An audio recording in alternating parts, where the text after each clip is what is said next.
Alright, let's have a look at some of these modes we have in just the brush tool. So we use the brush, we'll use in fact the regular default large brush, and let's have a look at what happens with different colors. By default we should have this mode here, which is called the default mode. Right, in this case it's just replacing the pixels with that color. Now it's replacing it a little bit faster if you have higher opacity. Right, and if you have, for instance, the distance, the step distance farther apart, you can see that it's getting that full intensity there, even if they're far apart. Right. If you're going with green over that, the green goes and replaces it all together right away. And that's because we have full opacity. But if we have opacity reduced, then you may need to go there with a higher density multiple times before that green really shows all across. So you see, eventually I managed to replace it to green, and that's the idea, is that you can actually, with the opacity, make so it needs a few passes over it before that color really starts showing at full intensity. So that's the replace mode, and sometimes you don't want to replace the color, sometimes you want to add colors and different effects. And so for instance, if you use the next one here, which is the additive mode, and let's say I'm using yellow, nothing happens when I paint on white. It's already at the brightest, which is white.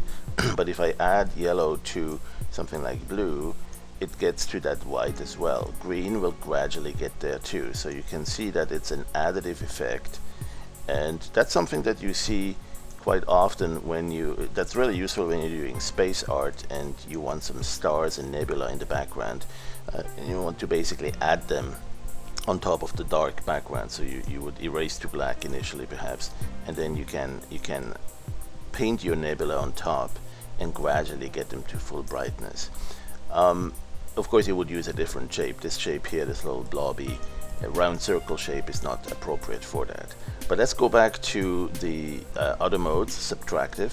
In fact, yeah, let's use a star for that. Let's go to the shapes and see if we have a star shape like this one here. Right. And so with this star shape, as we are using, and perhaps of course we know we can also have a bigger step distance here, so we can have the stars all over, and then also have them randomly positioned. Let's go back to the settings panel and add some random position. Right. So they're not exactly where you're painting, so now they're kind of a little bit everywhere. Also random size. So some are really small, some really bigger, and then you'll get the opacity, perhaps something like this here. All right. So with erasing to black, right click on that erase X, red X, and select erase to black. You can have that going on here, and you can have it in blue, and wherever it overlaps on top of the other stars, it's gonna add up to white, because we're in additive mode. So if we go with green, same thing. It's not going to put green stars there forever. It's actually and gradually moving up to the white color, which saturates everything at the maximum values for RGB. So now that's one of the things you can do with additive modes. And let's say what other modes we have. The multiply mode, subtractive mode will do the opposite. It will go and basically gradually make it darker. So if I have only a very dark color but I still subtract from it, well, it will gradually go away. It will gradually make it darker. So I'm not immediately going to full darkness, but it is gradually edging that way. And one thing you can use that for, again, is also to put some darkness into a space nebula. Or some other ways to use it, to add a little bit of shade to something, right? I mean, for instance, if you start drawing initially, let's say you draw an apple, and I'm gonna go here, and this is gonna look like a very crude apple. So, and this really doesn't look like an apple, right? But maybe it's a cloud apple, an apple in the cloud. And I want to give it a little bit of shade. What you could do is you could go into a subtractive mode and make sure that we actually have an airbrush now, right? And so select the subtractive mode and very subtly subtract a little bit. Oh, that's way too subtle. That's way too strong. So you want to have only very little subtracted, Perhaps the step distance needs to be a little bit higher, the opacity can be lower so it doesn't go too fast either. But with that you can remove some color from the existing and add some shade to that, or some structure and some shape. There's a couple of others to look at here on the modes. We can let you play with divide and screen, around gray, rub through, very interesting. Now this one relates to the fact that we have two buffers. You're looking at one here, right? This is one image buffer, and you're painting in that one, but there's another one, and in fact you see that in the image menu you can swap the buffers. J, shortcut for jumping between the buffers. And if we do that, we don't see anything in this one because currently this buffer is empty and all white as well. But let's say if I put something in here and I want to make sure I'm in additive mode or default mode, let's say I put a little smiley face here, right? Somebody has been hiding here, and I'm hitting J for jump to go back to this image, right? So, and I'm erasing this, so I don't see this image that's in the swap buffer right now, right? I can take a peek, J for jump, and go back to the main image. But one thing I can do also is use the rub through mode, in which case it's going to rub through, and it's like I'm scratching this off. You know, one of those lottery tickets where you scratch it off and then you start revealing the image underneath it. And so that's the rub through mode, and you basically have the image from underneath it show through.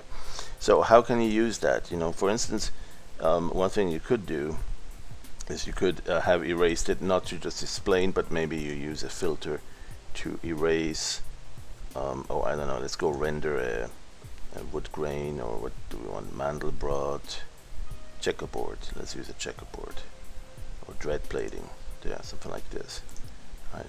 And then you use a large airbrush, very subtle. Let's go with opacity very low, like so. And then you set the mode to rub through, and you basically have that image subtly come through as you're rubbing it through ever so slowly. Right, that's a little bit too much. Let's do an undo. Oops, I did a double undo here. Let's just redo that. And you know, you can use that to grab an image that's in the swap buffer, right? That would be here. If you look at J for jump, this image here, you can jump back to the main buffer, and you know, a portion of that image will rub through if you are in rub through mode. Now another interesting mode is the clone mode. When you look at further down, well, you get also smear, paint smear modes. Those are going to be explored a little bit more, but I want to finish with the clone mode right now. And in the clone mode, what you do is you basically look at a portion of your image and you say you'd like to clone that portion somewhere else. Alright, so in a very simple case, that could be something like this, where you do have an image, a very simple thing, I don't know, maybe small, medium, something like this, right? You get a little smiley face here, crooked little smiley face, right? And you'd like this guy to appear over here as well.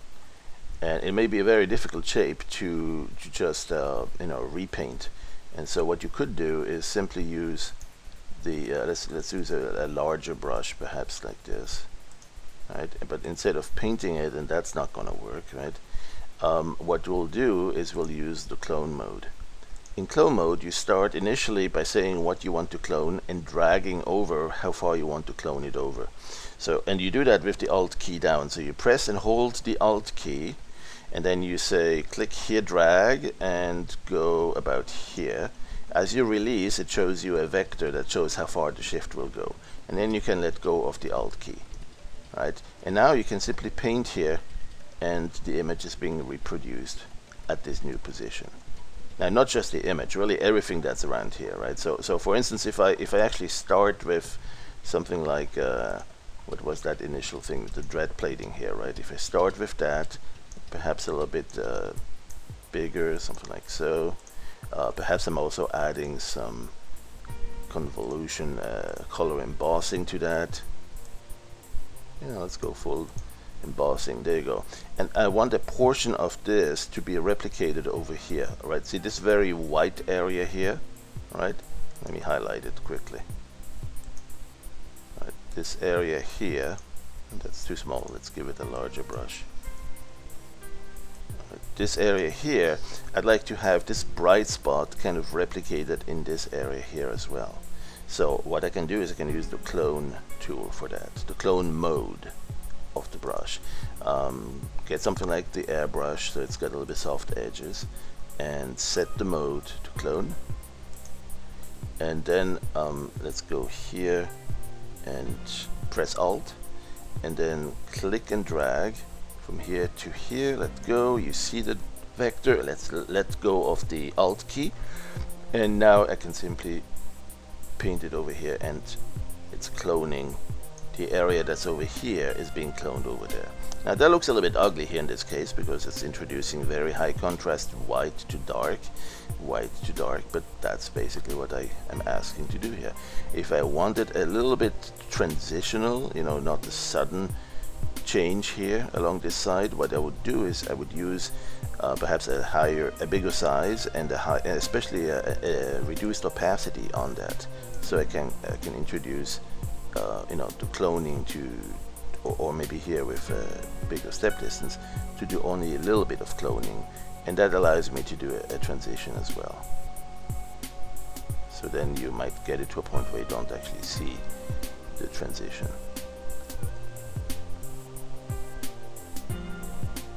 Okay, alright, so that's the clone mode. Well, maybe we should do another tutorial on just experimenting with the clone mode for many different scenarios, but that's good for right now.